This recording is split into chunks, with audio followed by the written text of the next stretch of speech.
तो यूपी की करहल की सीट बेहद वीवीआईपी हो गई है। इस सीट पर पहले अखिलेश यादव ने नामांकन दाखिल किया, उसके बाद बीजेपी ने यहां से केंद्रीय मंत्री एसपी सिंह बघेल का पर्चा भरवाया। अखिलेश यादव पहली बार विधानसभा के लिए नामांकन करते हुए नजर आए, लेकिन सामने बीजेपी के कद्दावर नेता एसपी सिंह बघेल को उतारकर अब ये लड़ाई जो है और भी दिलचस्प बन चुकी है। ऐसे तो करहल की सीट पर समाजवादी पार्टी 2 दशक से अपना दबदबा बनाए हुए है, लेकिन इस बार करहल की फाइट बेहद दिलचस्प हो चुकी है। बीजेपी ने पिछड़ा वर्ग के सबसे बड़े नेता, सबसे बड़े चेहरे को यहां से उतारा है और ऐसे में बघेल की एंट्री से करहल की ये सीट, हाई प्रोफाइल सीट तो पहले से ही रही है, लेकिन लड़ाई जो है वो और ज्यादा दिलचस्प यहां से होती हुई नजर आ रही है।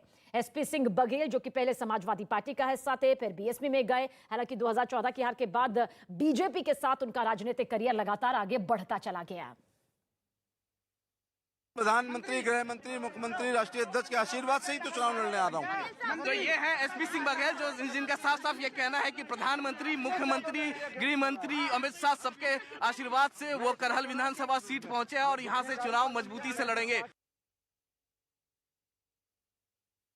तो चुनाव मजबूती से लड़ने और साथ ही मुझे पार्टी अगर अभिमन्यु मान रही है तो मैं चक्रव्यूह तोड़ूंगा, जाति का कोई जिक्र नहीं है, विकास बनाम विनाश की ये टक्कर है। उन्होंने कहा कि समाजवादी पार्टी की जो गुंडागर्दी है वो यहां पर दूर करना है। लेकिन इतना कहा जा सकता है कि बघेल का जिस तरह का राजनीतिक करियर यहां पर रहा है, जिस तरह से वो एक बड़े नेता के तौर पर पार्टी के साथ आने के बाद उभरे हैं, ऐसे में अखिलेश यादव के साथ बेहद दिलचस्प लड़ाई ये बताई जा रही है। महामुकाबला करहल से अब नजर आएगा। मैनपुरी की कुल 4 विधानसभा सीटें, जिनमें मैनपुरी, भोगांव, किशनी और करहल है। भोगांव में बीजेपी की सत्ता पिछली बार कायम हुई थी, बाकी में दबदबा अभी भी समाजवादी पार्टी का है।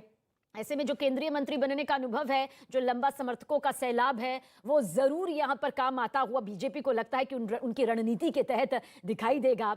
और जब नामांकन के लिए पहुंचे उस वक्त की ये तस्वीर आपके सामने, एसपी सिंह बघेल जो कि अखिलेश के खिलाफ चुनावी मैदान में अब ताल ठोकते हुए नजर आ रहे हैं। बघेल अब करहल से चुनावी मैदान में हैं, यानी कि सीधी टक्कर अखिलेश यादव को बीजेपी के तरफ से यहां पर एसपी सिंह बघेल चुनावी मैदान में देते हुए नजर आएंगे। इतना जरूर कहा जा सकता है कि समाजवादी पार्टी के गढ़ वाले कई क्षेत्रों में उनकी भूमिका को प्रभावी तौर पर माना जाता रहा है।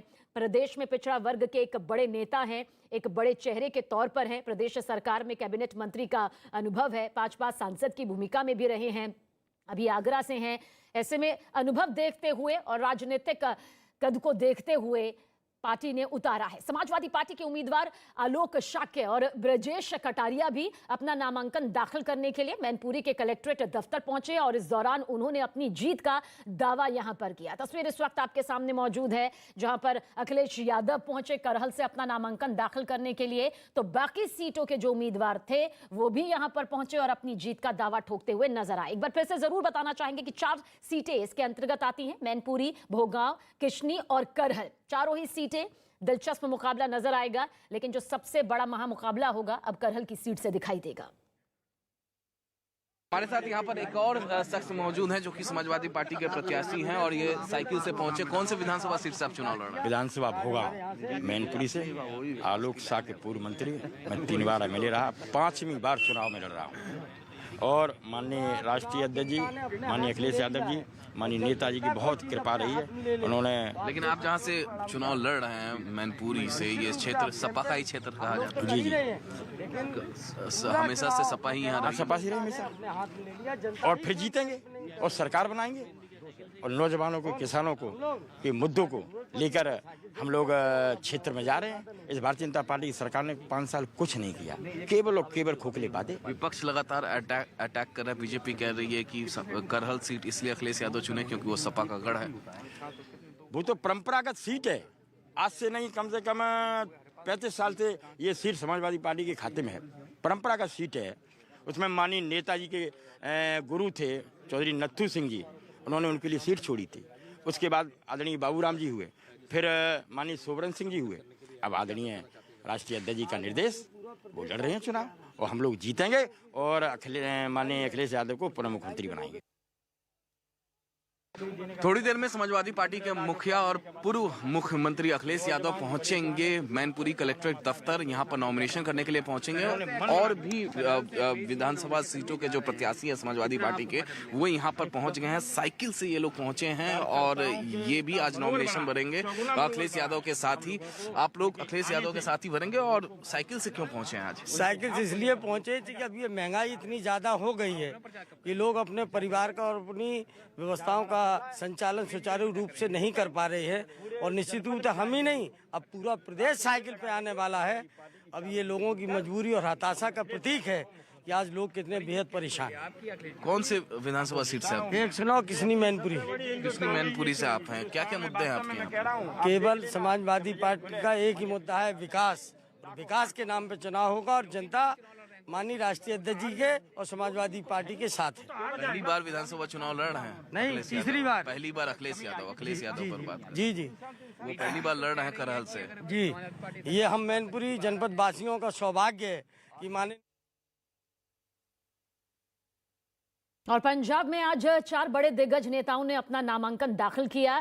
सीएम चरणजीत सिंह चन्नी, पूर्व सीएम कैप्टन अमरिंदर सिंह, सुखबीर सिंह बादल और प्रकाश सिंह बादल समेत कई दिग्गज नेताओं ने अपना नामांकन दाखिल किया। ये 4 तस्वीरें आपके सामने। सीएम चरणजीत सिंह चन्नी बरनाला के भदौर से नामांकन दाखिल करते नजर आए। वहीं पूर्व सीएम कैप्टन अमरिंदर सिंह पटियाला से नामांकन भर चुके हैं। पूर्व सीएम और इस चुनाव में सबसे बुजुर्ग उम्मीदवार प्रकाश सिंह बादल ने लंबी से अपना नामांकन दाखिल किया, तो वहीं सुखबीर सिंह बादल ने जलालाबाद से नामांकन दाखिल किया। ये 4 तस्वीरें। पंजाब की सियासत भी बेहद दिलचस्प होती जा रही है। सियासत का सुपर सोमवार, जिसकी ये 4 तस्वीरें पंजाब के चुनावी रण से नजर सामने आई है।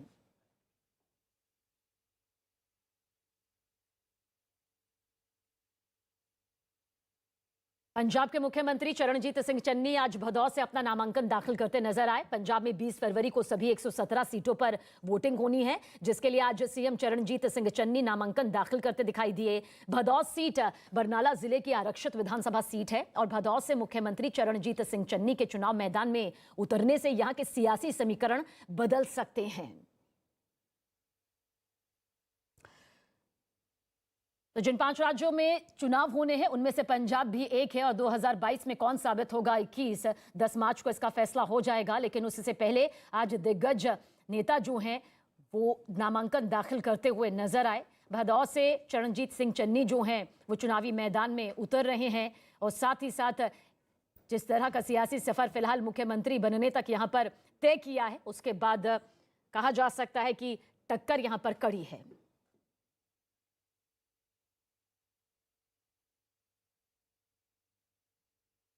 तो पंजाब के मुख्यमंत्री चरणजीत सिंह चन्नी 2 विधानसभा क्षेत्र से मैदान में उतर रहे हैं। पहला चमकौर साहिब सीट जो उनकी परंपरागत सीट है, दूसरी सीट मालवा की भदौर है। विरोधी से मुख्यमंत्री का डर करार दे रहे हैं। उनका कहना यह है कि चन्नी घबरा गए हैं, इसलिए वो अब 2 सीट से यहां पर चुनाव लड़ रहे हैं, जबकि कांग्रेस से जुड़े लोग इसे पार्टी की रणनीति बता रहे हैं और इसे मालवा में पार्टी की सशक्त दावेदारी के तौर पर देखा जा रहा है।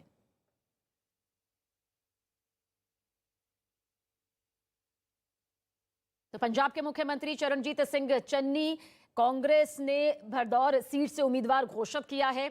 2 सीटों से वो लड़ाई लड़ रहे हैं, यानी कि चुनावी मैदान में ताल ठोकते हुए नजर आ रहे हैं। इसे लेकर जहां पर विपक्ष लगातार निशाना साध रही है कि ये कांग्रेस के अंदर खेमे का डर है, इसीलिए 2-2 सीट से यहां पर अचानक उतारा गया है। हालांकि कितना चन्नी का चेहरा असरदार होगा वो नतीजों के जरिए सामने आएगा, लेकिन कांग्रेस इसे अपनी रणनीति का हिस्सा बता रही है। वहीं पर कहा जा सकता है आज जिन 4 दिग्गजों ने नामांकन दाखिल किया, चारों के बीच में कड़ी टक्कर है। अलग अलग सीटें जरूर हो सकती हैं, लेकिन पंजाब की सियासत की एक-एक सीट इस वक्त बेहद महत्वपूर्ण हो गई है नतीजों को अपने पक्ष में करने के लिए। तो मुख्यमंत्री चरणजीत सिंह चन्नी का कहना है कि पार्टी ने उन्हें एक और जगह से चुनाव लड़ने को कहा है। मैं एक मिशन लेकर आया हूं। मैनू कांग्रेस पार्टी ने भदौड़ हल्के तो भी इलैक्शन लड़न का हुक्म किया है। मैं एक मिशन लेके मालवे दे विच आया। मिशन ये है कि यह एरिया बहुत बड़ा, कई जिले डिवेलपमेंट पक्षों पिछड़े हुए है। भावें कैप्टन साहब भी रहे, बादल साहब भी रहे, लेकिन इत्थे डिवेलपमेंट नहीं हुई, एरिया पिछड़िया होया। मैं इस एरिए नूं पूरे नूं उपर चुकना है। अगर उनको घबराहट है तभी कभी जब किसी को फीलिंग है कि शायद मैं सीट ना जीत सकूं, तब नेचुरली दूसरा कोई देखता है।